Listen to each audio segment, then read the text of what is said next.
Hello and welcome to this short video, Getting Started with Your iPad Part 2. My name's Susan, thanks for joining me today.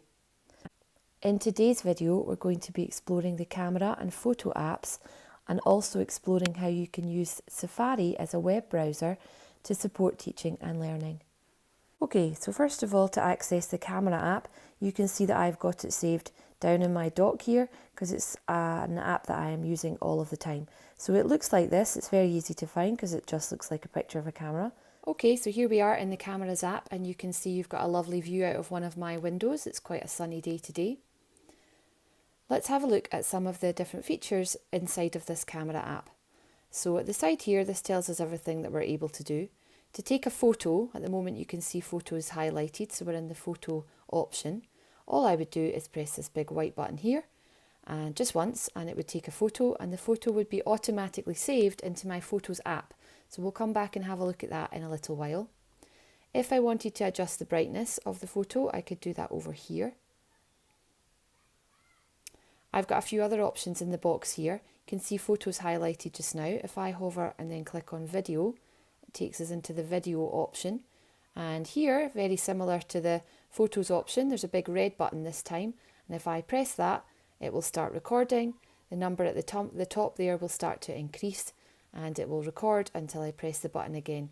Videos are also stored straight into the Photos app. The next one up there, you can see each time I press on one of these it gives me a new option above and below it, so that's the easiest way to scroll through the options at the side there, I tend to find. The next one is slow-mo. Now that does more or less what it says on the tin, and it allows you to film in slow motion. There are lots of applications for this for learning. The footage that we're looking at now is of a tower of blocks falling over, and obviously if that was in real time they would fall very quickly, but when we put it into slow motion like that it falls much more slowly. That might be useful if you had children doing a STEM challenge to help them evaluate maybe the strength of the structure and how they could improve it. Slow motion is also really useful in PE. So if children are hoping to improve, if they need to reflect on their technique, maybe they're learning to hurdle or throw a basketball through a net, often watching their performance back in slow motion helps them to identify what they need to do next to improve. The next option here is the opposite of slow motion. It is time lapse. So instead of slowing down, this feature speeds up. So again, the footage we're looking at here is back to that tower of blocks, and this time we're watching it be built. And if we were watching that in real time, it might be a little tedious, but you can speed it up and make it happen very quickly. Thinking about making videos for home learning, perhaps you want to give an instruction at the start, maybe about a multiplication grid, and then start to complete it. It would perhaps be too long or too tedious for the children to watch you complete the whole grid, but you would like them to see the finished article. Therefore, you might use some time lapse in the middle of that video and then come back and film a short conclusion for the whole video. So those are some of the possible applications. Time-lapse and slow-mo work just the same way as photo and video. You just press the button at the side to start and press it again to stop. Now at the moment, as I said, you're looking at a view that is being filmed through the rear view camera on my iPad, the one on the back. Let's look back at this slide from the part 1 video that labels the different parts of your iPad. So you can see the rear view camera is over here on the back of your iPad, and the front view camera is the little black dot just here up at the top on the front. So we're going to go over now and flip the camera around. So to do that, I just go to this little camera icon here with the arrows in it and press on it once, and just like that it flips the camera around. So now the iPad is filming using that little black dot, that front facing camera. That is a really useful feature of your iPad, and it does allow you to film short videos of you talking if you want to make messages for your children or explain something or just say hello. That front facing camera is one of the easiest ways to do it. I don't think it is our natural environment as teachers, and it can feel a bit strange at first, but the more you do it, the easier it gets. And I have to say, our experience in our school of using videos to convey messages to children and families, the engagement you get with that is really quite amazing. So if you can get past your cringe factor, it is well worth doing. The other thing I'd like you to know about this front-facing camera is that as I'm talking to you just now, I'm looking at that little black dot that we saw on the slide a moment or two ago. That's really important. When you're filming using the front-facing camera, it's really tempting to look at your own image, to look at your own face as you're speaking. So I'm just going to show you the difference. Just now I'm looking straight into the little black dot, and if I change and look at the picture of myself, you can see that it now looks a little bit strange because it looks as if I'm looking down because I'm not looking at the camera any longer. So that is something to think about when you're filming, and it is why you need to practice because it feels very strange to begin with. But when you're recording messages, you want to make sure that you're looking directly at your viewer and straight into that little black dot. Okay, so now it's over to you. I would like you to pause the video here and try out some of those features of the camera app that we've talked about. Once you've had an experiment, can you look around the room that you're in and take 3 photos of right angles anywhere in the room, and then play the video when you're ready, and we'll look at some of the things we can do with those photos using the Photos app.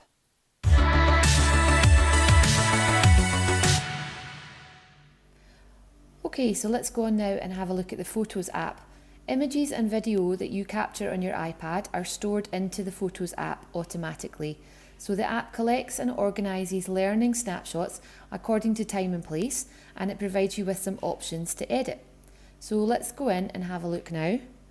The Photos app is this one down here, so it's got the rainbow colours on it. I've got it saved into my dock.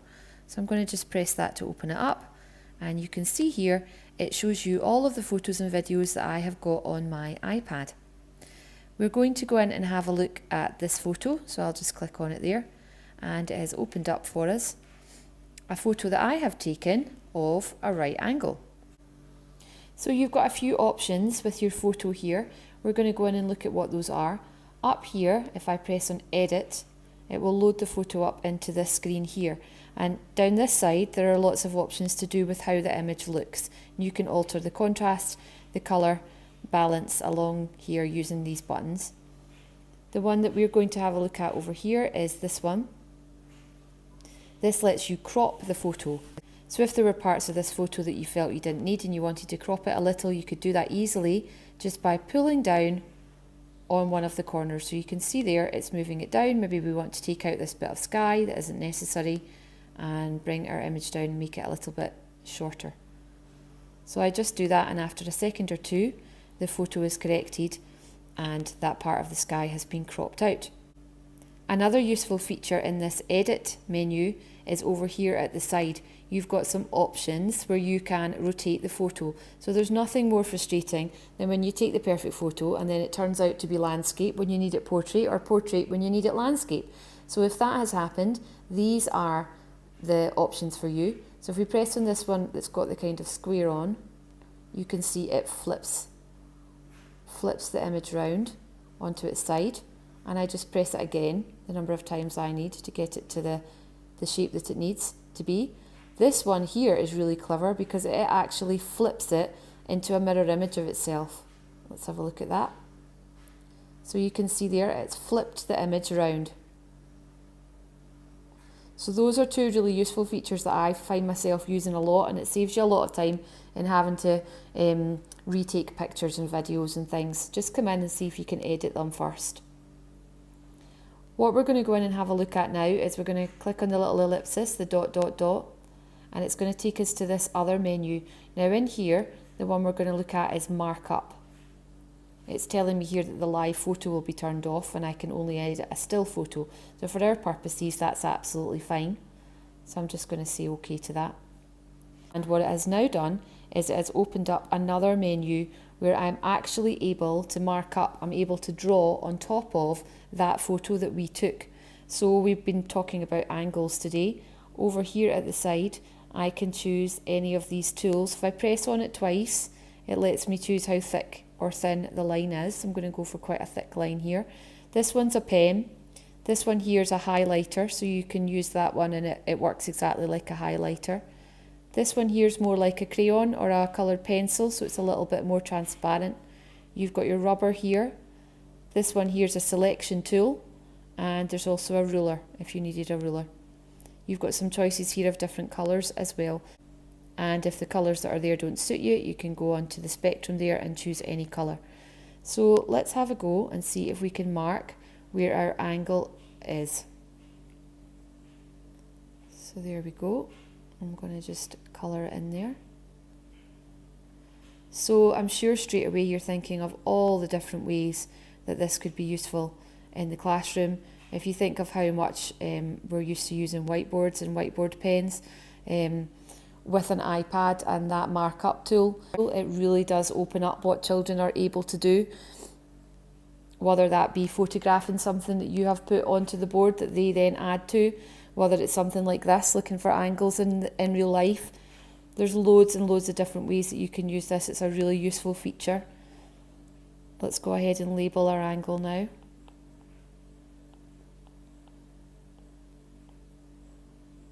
Now you just use your finger to write. And there we go, our right angle.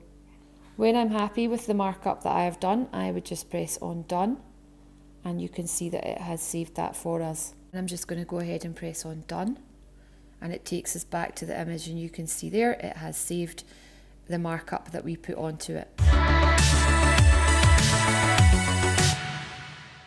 Now from here, under normal circumstances, if you were with your class and your children had done this task and there were groups using the iPad, or they had an iPad each, they could then share their learning with you really easily using AirDrop.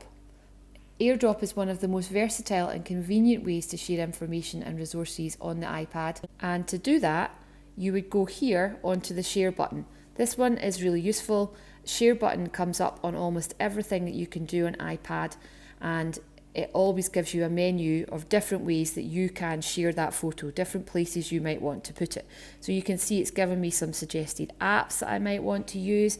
It's asking me if I want to add it to an album. We'll go on and look at that in a moment or two. To do that, you would go here onto the share button. This one is really useful. Share button comes up on almost everything that you can do on iPad, and it always gives you a menu of different ways that you can share that photo, different places you might want to put it. So you can see it's given me some suggested apps that I might want to use. It's asking me if I want to add it to an album. We'll go on and look at that in a moment or two. AirDrop works using Bluetooth, and what it does is it wirelessly sends your photo or video, or whatever you happen to be sending, onto another Apple device. AirDrop only works when the devices are close to each other. They have to be in range of the Bluetooth, so it's not something you can use just now with the learners at home. AirDrop is something that you will be able to use and will find yourself using all the time when you are back together again with your children and you want them to show you what they have been working on. AirDrop is a really useful way of doing that. So let's have a look at how you can set AirDrop up on your iPad. The first thing that you're going to need to do is open up the control center, which you might remember from a previous video we do by swiping down, like I'm showing you now, from the top right hand corner. Okay, so we're back in the control center now, and the AirDrop symbol is this one just here. I always think it looks like a radio tower sending out a signal. So we're going to press on that one, and it brings up the AirDrop menu. Now you can see here there are three choices. You can turn receiving off, so people are not able to AirDrop things to you. You can have it so it's only people whose contacts you have are able to AirDrop to you, or you can have it set here to everyone, meaning that anyone with an Apple device can AirDrop something to your device. So let's go back to our right-angled picture here. If I go up to that share button again, here are the options that I have got available to me. And if we go on to AirDrop, what the iPad is doing is it has searched the immediate area and it has found other Apple devices that are on and able to receive AirDrops. So you can see there it has picked up my laptop, my MacBook Pro.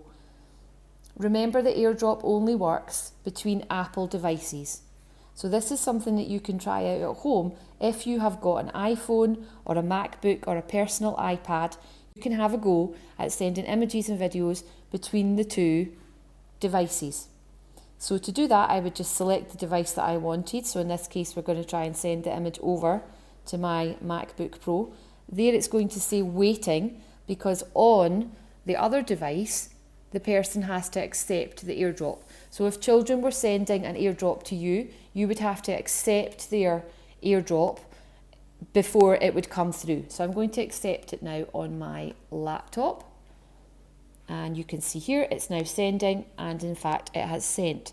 So that image has now appeared just as quickly as that on my MacBook. So that is a really good feature, and it's one really worth exploring and getting familiar with in preparation for being back in school.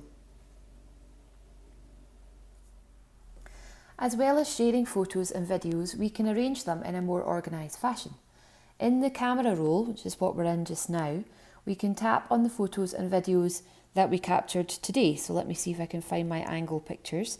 So to do that, I would just go into select and then press onto each of the pictures. So there's one there, and there's another one there. Now once I've selected those 3 pictures, there's that share button again that we were looking at a few minutes ago. This time the option that I'm looking for is add to album. So here it gives me the option of creating a new album, or do I want to add it to one of my existing albums. So I'm going to go here and add it to a new album, and it's asking me to give the new album a title. So I'm going to call it Angles. And then just go ahead here and save it now that we've called the new album Angles. Now if I go down and click on the Albums tab again, you can see I've got that new album called Angles, and the photos are all in there. The last thing we're going to look at today is Safari. Safari is the web browser that's built in to your iPad, and it's how you access the internet. So to do that, it's this symbol here. Again, I've got it saved down onto my dock. We learned about the dock in a previous video. So I'm just going to open up Safari here, and you can see it's taken me straight into Google. In here, I'm going to search for real life angles.